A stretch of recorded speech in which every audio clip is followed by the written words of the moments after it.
Bonsoir madame, bonsoir monsieur, merci de suivre notre télévision, merci d'être avec nous ce soir pour vous informer. Bienvenue à ce journal, tout de suite le sommaire. Tenu ces 15 mai de l'épreuve de dissertation sur toute l'étendue de la République démocratique du Congo, le nombre d'élèves concernés par ces épreuves pour le pays tout entier s'élève à 600 000, dont 80 000 pour la province du Katanga. Pour cette première étape des examens d'État édition 2014, tout s'est passé normalement sans incident majeur.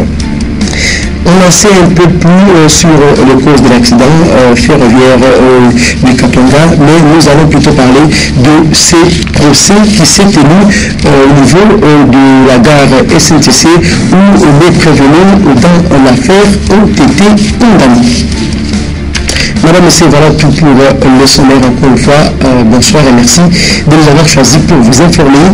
Et sur plus de 600 000 finalistes de la République démocratique du Congo qui ont présenté l'épreuve de dissertation et rédaction française ces 15 mai 2014, 80 000 sont de la province du Katanga. Le lancement a eu lieu à l'Institut Ouezo par le ministre provincial de l'Éducation, Laurent Kaouzé-Sumba. La délégation venue de Kinshasa pour superviser ces épreuves nationales a visité quelques centres du Katanga. Reportage Jean-Paul Malumba, mais rendu par Antoine Roger Boumamba. Sur 80 centres éparpillés à travers la province du Katanga, 80 000 finalistes des secondaires, parmi lesquels 42 888 pour la province éducationnelle du Katanga 1 ont passé l'épreuve de dissertation ce 15 mai.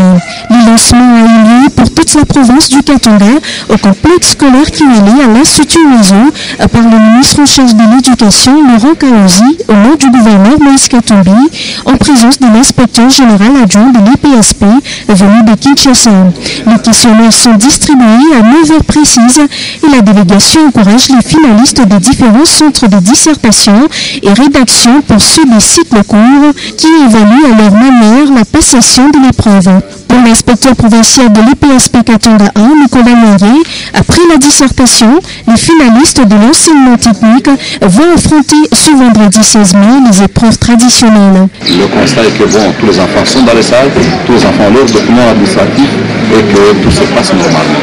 Et ça, nous avons cette dissertation aujourd'hui. Demain, nous commençons avec les épreuves traditionnelles. Il y aura une pause le samedi, car le samedi c'est le 17, c'est journée. Et le nous commençons avec l'oral français.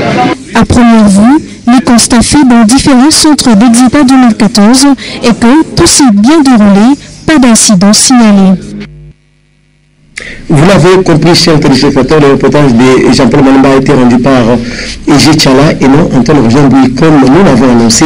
Et pour leur première fois, les finalistes du cycle cours du centre des rattrapages et formation professionnelle Mama Karen Katumbi ont passé leur épreuve de dissertation et rédaction française. Aux côtés d'autres finalistes, ces filles des Rhodes ont fait preuve de maturité. Elles ont été sereines. Coup d'œil sur la passation de leur épreuve, cette fois-ci c'est avec Antoine Roger Boumamba. Excité 2014, première participation du centre de rattrapage et de formation technique Mama Karen Katumbi de Kasungani. Les élèves finalistes des cycles courts de ce centre, Rhodes, ont passé les épreuves de rédaction française. Pendant qu'elles rédigent, ces finalistes sont surprises par la visite au centre d'une forte délégation du gouvernement provincial conduite par le ministre Laurent Kaozi et le secrétaire général à l'EPSP. Ici, ce sont les encouragements qu'elles reçoivent pour avoir étudié grâce à Mme Karen Katumbi. En pleine épreuve, 2 parmi les finalistes saisissent l'opportunité pour remercier leur marraine quant aux efforts et sacrifices consentis pour leur formation. Et du côté de l'épreuve proprement dite, ces élèves finalistes estiment que les questionnaires étaient abordables.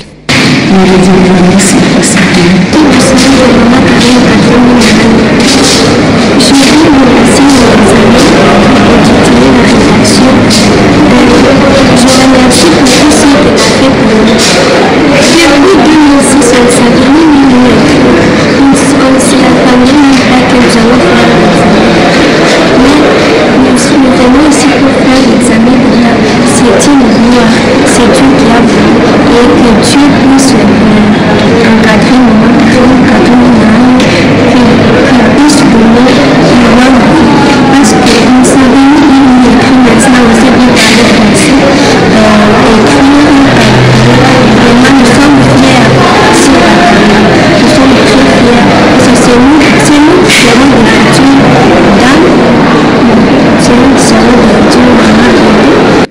Une première participation du Centre Rhodes de Mama Karine Katumbi, fruit d'un sacrifice de la première dame du Katanga. Question de rendre utile dans la société ses futures mères, autrefois délaissées. Restons toujours au chapitre de l'enseignement primaire, secondaire et professionnel pour dire que dans la cité minière de Kipushi, l'épreuve de dissertation est partie de l'Institut Murumba Lukoji. C'est Marthe Tuengo, commissaire du district du Haut-Katanga, qui a donné le coup d'envoi de cette première étape des épreuves nationales édition 2014. Et c'était en présence de notre correspondant de la cité minière de Kipushi, Louis Loumani. Et une délégation du cadre de concertation de la société civile du Katanga s'est rendue dernièrement à Kamina suite à l'accident ferroviaire du 22 avril dernier. Et cette équipe qui a mené ses propres enquêtes dit être prête à publier son rapport et son tableau s'annonce donc sombre par rapport aux informations et autres réalités trouvées sur le terrain. Reportage Constant Kondia et Félix Kalombo. Par la coordination provinciale, quelques membres du cadre de concertation de la société civile du Katanga ont effectué récemment une descente à Kamina et aussi sur le lieu où est survenu le 22 avril dernier le déraillement du train marchandise de la SNCC. Avec à la tête le rapporteur provincial, l'abbé Fortuné Mbayodianda, cette délégation de la société civile dit avoir déjà établi son rapport qu'elle s'apprête d'ailleurs à publier, un tableau qui s'annonce sombre. Selon eux, grâce aux contacts, photos et autres renseignements, toutes les victimes ont été identifiées par famille, âge et sexe. Cette commission a déploré la manière dont les victimes ont été enterrées dans des fosses communes. Pour elle, la prise en charge même des blessés et autres malades d'Akamina n'est pas à la hauteur. Des médicaments manquent pour le traitement de différents cas. L'on parle surtout d'une carence en antibiotiques très indispensable pour les blessures et infections. La société civile affirme aussi avoir fait l'évaluation de la première et la deuxième mission venue de Kinshasa pour s'enquérir de cette catastrophe. Pour ce qui est de l'assistance, plusieurs plaintes auraient été enregistrées de la part des familles des victimes et des blessés qui estiment que l'assistance reçue du gouvernement congolais n'a pas été suffisante par rapport à la taille de l'accident. Et on revient ici à Lumbashi pour parler autre chose. 10 ans de servitude pénale pour le commissaire principal Ilunga Makaba pour violation des consignes, 4 ans pour les autres prévenus. Tel est le jugement prononcé pour les 8 policiers dans l'affaire du 6 avril. Quant au policier Chiwini, il lui a été infligé une peine capitale. Le seul à être heureux est le policier Mabila Kabula qui n'a pas été retenu coupable par le tribunal. Le prononcé a été dit mercredi 14 mai à la place de la gare. Le ministre provincial des Finances, Christian Mando Simba Kabulo, a échangé ce jeudi 15 mai avec une délégation de la primature congolaise. Ensemble, ils ont évalué les actions du gouvernement provincial dans l'amélioration du climat des affaires. Suivez. Analyser les efforts fournis par les autorités provinciales pour améliorer le climat des affaires au Katanga, c'est autour de cette problématique qu'a tourné l'échange entre l'argentier de la province Christian Mando Simba et une importante délégation de la primature congolaise ce jeudi 15 mai 2014. Le ministre provincial des Finances a démontré noir sur blanc que sur le terrain, son gouvernement fournit déjà des efforts considérables.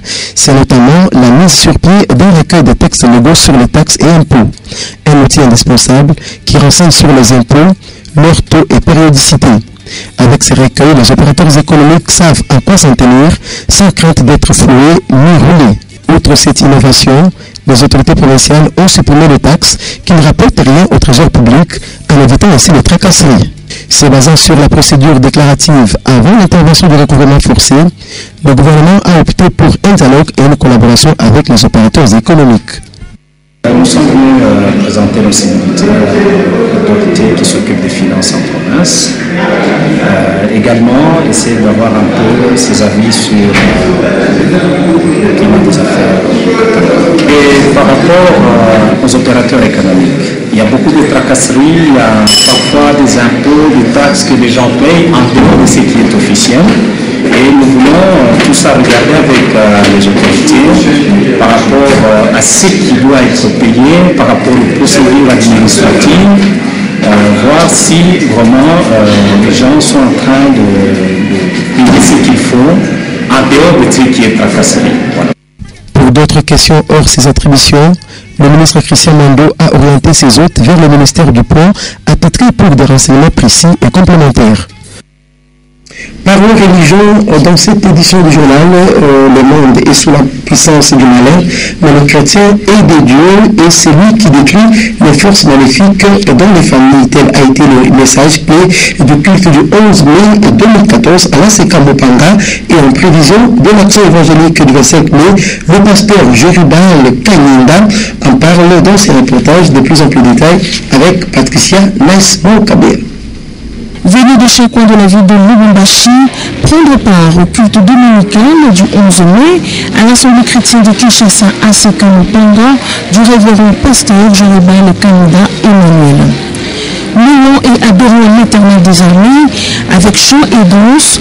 L'orateur du jour, le révérend homme de Dieu Serge Béa de Brazzaville a signifié à l'Auguste Assemblée que le monde est sous la puissance du malin, mais le chrétien est de Dieu, c'est-à-dire que le Créateur des cieux et de la terre a mis à part ceux qui ont Jésus-Christ en eux et il détruit les forces négatives et maléfiques qui combattent les chrétiens.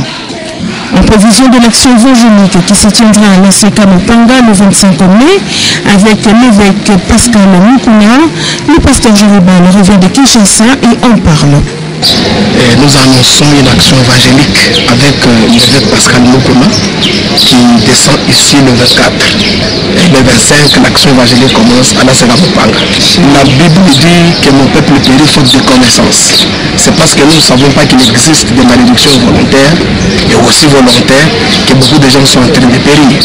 Mais si le peuple vient à la connaissance de la vérité, ce peuple va s'enrichir spirituellement, matériellement, financièrement, pourquoi pas socialement. L'invitation est donc lancée pour de grandes délivrances aux familles du Katanga. Et voilà, madame, c'est par cette information religieuse qui prend fin ce journal. Mais avant de nous quitter, on va tout de suite le rappel des titres. Tenu ce 15 mai de l'épreuve de dissertation sur toute l'étendue de la République démocratique du Congo, le nombre d'élèves concernés par ces épreuves pour le pays tout entier s'élève à 600 000, dont 80 000 pour la province du Katanga. Et puis, raison de servitude pénale pour le commissaire principal Ilunga Makaba pour violation des consignes, 4 ans pour les autres prévenus. Tel est le jugement prononcé pour les 8 policiers dans l'affaire du 6 avril. Quant au policier tué, il lui a été infligé une peine capitale. Madame et messieurs, voilà tout pour ce journal. Merci d'avoir suivi. Et sauf de voir sur notre télévision et au revoir.